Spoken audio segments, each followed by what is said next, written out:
I'm Becky Johnson with Sweetheart Quilt Design Company, and we're here today to talk about how to cut the borders for your quilt. I'm going to be cutting the borders for this particular quilt. This is my terrazzo pattern, and one of the things that you'll notice about this quilt and most quilts is that there's two borders on here. The first border is referred to as a stop border, and it basically stops, visually stops everything that's going on in the center, and then after that stop border, so it's usually plain, often dark, and a tone-on-tone piece works really nice for that. And then you can go ahead and put on your pretty border. You can see that if this border wasn't here and you tried to sew this print border right to that, it would be visual confusion. So that's why we usually put a stop border in. You can see this quilt has a stop border. So we're going to cut two borders. Now, it is best to cut your borders the length of fabric. So when you have a piece of fabric and parallel to the selvage is your length of fabric, even if it's only this big, and when you pull on it, it doesn't go anywhere. It's solid. But when you have width of fabric and you pull on it, it stretches just a little bit. So if you put length of fabric borders on your quilt, it gives it a good solid finish and also avoids having to put any seams in your border. Now, for the stop border, we're going to be cutting 2.5 inch strips. This particular pattern says to cut 7 of them. And because of just the sheer economics of it, I can cut 7 out of ½ yard or 5/8 yard if you're being generous in case you make a cutting error, which we always want to be prepared for that. I can get that out of a ½ yard of fabric, width of fabric. Length of fabric, I'd need, I don't know, 1 3/4 yards. So just for the sheer economics of it, we often do this small stop border with the fabric. And that being said, you do need to watch for the stretch, which in the next video that I'm going to record, we're going to talk about how to sew your borders, and I will talk more about that. So I've taken my piece of fabric, it's folded like it came off the bolt, and I'm just going to fold it in half so that I can double cut. And that just depends on your level of confidence with cutting. If you can cut the 2 layers, then that's great. If it feels better to you to cut them one at a time, by all means, do that. So we're going to do a cleanup cut, and I do this kind of crazy backwards cut, but for most people, if you're going to practice it on something small. That's an awkward cut, and you can just turn your mat around or go to the other side of the table. So if you do want to do this, you have to get your body out of the way, and you need a good sharp blade, and then you hold your ruler solid. Now after you do your cleanup cut, you want to make sure you count this. Now you can see I've got a gap in what I've got, so I need to check that. I might have been right at the edge, or I may need to recut my cleanup cut. Looks like I was just right at the edge, so I'll be okay. But you need to make sure that you got all 4 pieces, or 2 pieces if you're working at it flat. Okay, so then we're going to cut our 2.5 inch strips, and I'm laying my ruler on. I'm lining up down here where I have the fold and lining up on the side. I'm going to cut that. You just do a good clean cut with your rotary cutter slightly angled out, not a lot, or you'll cut under your ruler.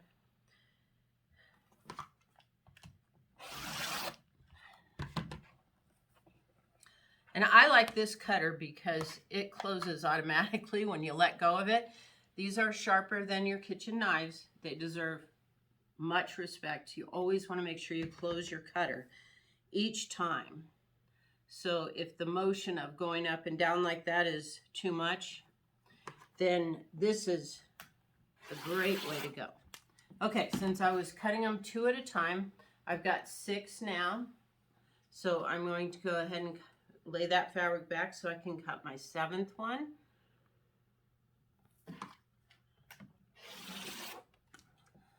So I have 2 for each of the sides.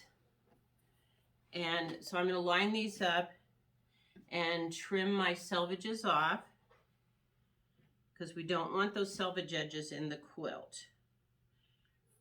Like this. So I just got rid of the selvages, and then I have, for the top and bottom, I have 2 whole strips, and then I'm going to have 1 half strip. So I'm going to line those, or a half strip for each, the top and the bottom. I'm going to line those up, get rid of the selvage, and then I'm going to cut this in half, this single strip. And the easy way to do that is to just line up with a line on the ruler. So I'm lined up here, and I have just a sliver. Here, let me turn it around so you all can see. I have just a sliver showing. So I'm lined up on the side here, just a sliver showing, and I'll just trim that off, and that cuts that strip in half. So when I go to piece these, I'll do 1 1/2 strip for each one. I'm leaving them together because since I'm working with black, you never know if the other side is going to look different. So I need to make sure I know which is the right side. Okay. So in the next video we record, we'll talk about sewing these. And right now we're going to switch over and talk about cutting your outside border.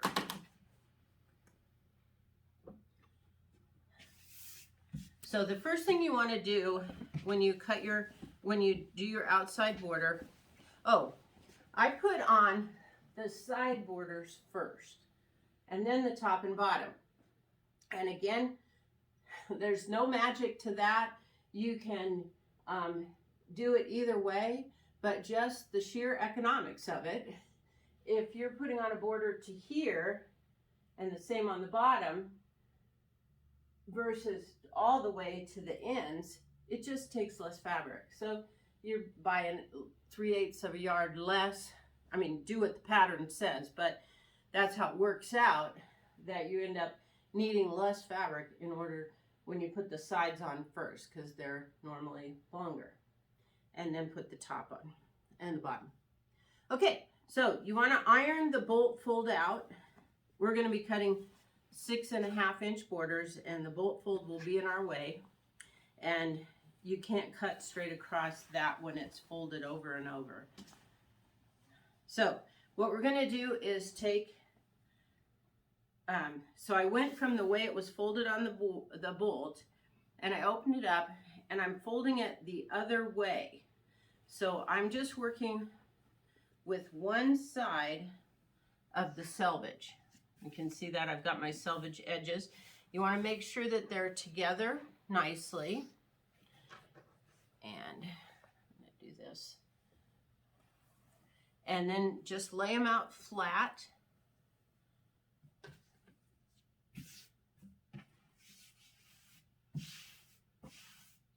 And then bring up the rest of your fabric and cover up that cut edge.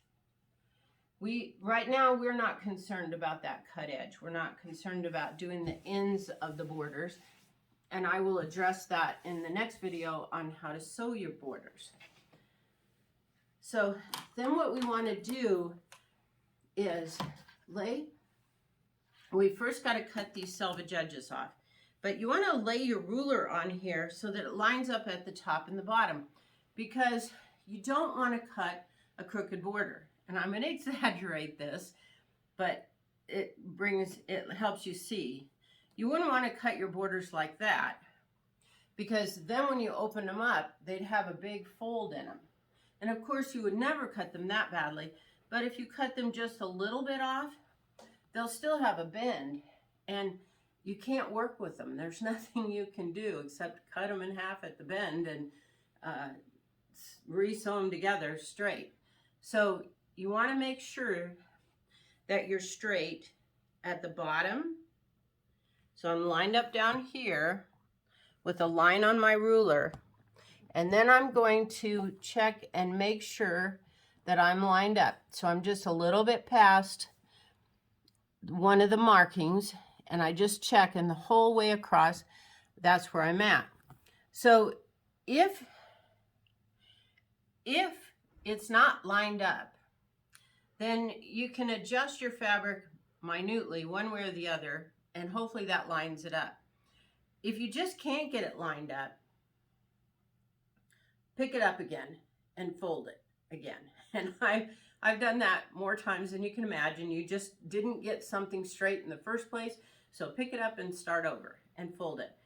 And I did have one quilt that I could not get it straight on, or one piece of fabric. And after I fiddled with it, what I finally figured out was that there was a thread out here. Remember, they use other types of threads, but it was tight. And so my the selvages weren't laying flat so that I could get it straight. So I finally just trimmed off the selvages, and then I was able to straighten it up and get it to work. But I've only run into that one time. Okay, so we're gonna go ahead and take off our selvages. And then we want to cut 6.5-inch borders. So I'm going to slide my ruler over here. This is an 8.5-inch wide ruler, which I absolutely love. If you've got the 6.5, then you'd be right at the edge. This way you can line up with the line. Again, we're checking at the bottom and we're checking at the top to make sure we're straight. And we're going to go ahead and cut that. Now you want to cut it on each one, you want to check it on each one. And I don't know what it is about it, but we're working with fabric, which shifts, and you can cut 3 just fine, and then on the 4th one you'll have to straighten it again. So you want to check it. Oops. Ooh, I don't like it when I do that.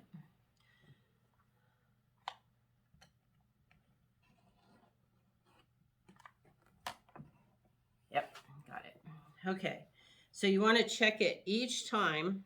It's always a good idea to pull things away gently, just in case you didn't get clear through. You don't completely mess up your fabric.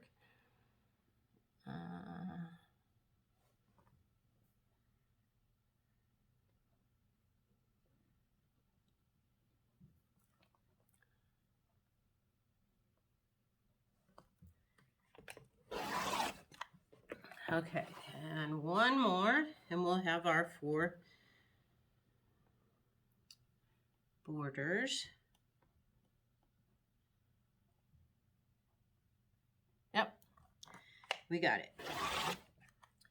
Okay, and that's how you want to cut them.